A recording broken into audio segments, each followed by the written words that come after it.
Number 10 does not have a setup that I'm able to use right now to start solving.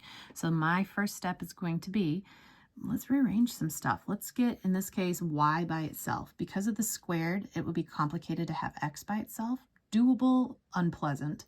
So I'm going to solve this guy for y. I'm going to keep y on the left side of the equal sign, but I want this plus x to move over here. So I will subtract x from both sides of my equal sign.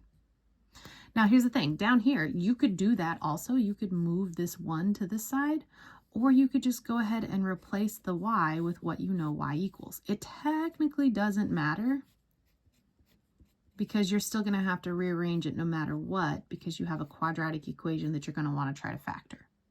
I also want to point out I did not put parentheses around the y when I filled it in because there is no coefficient on the front. There is nothing to distribute. There is no need for the parentheses, so I just dropped them. So I'm going to keep my squared term where it is because it has a as positive. But then I'm just going to go ahead and add x over here. So I would have 3 x's.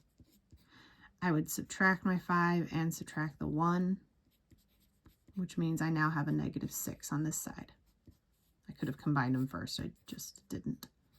And since it's equal to 0, I can solve by factoring. The first thing I notice is those terms are all divisible by 3. And now it's significantly easier to factor. Those of you who skip this step are going to have more things to check while factoring / also reducing to do at the end of the problem. However, for me, I noticed that +2 times -1 multiplies to be -2, but 2x minus x is 1x. So I have factored those. If you set your factors equal to 0, remember 3 equaling 0, it doesn't equal 0, and I can't solve for x, so just ignore the GCF. Gives me -2 for one of my solutions and +1 for the other solution. So I have 2 solutions to this question. Sorry, you can't see what I'm writing. There we go. I'm going to choose to fill back in here. Again, you can't see that. Here, because I want to just find what y equals, and it's already ready for me. So I'm going to take 5 minus -2, I get 7. And I'm also going to take 5 minus 1, I'll get 4. Again, that didn't show you my work, sorry. There we go.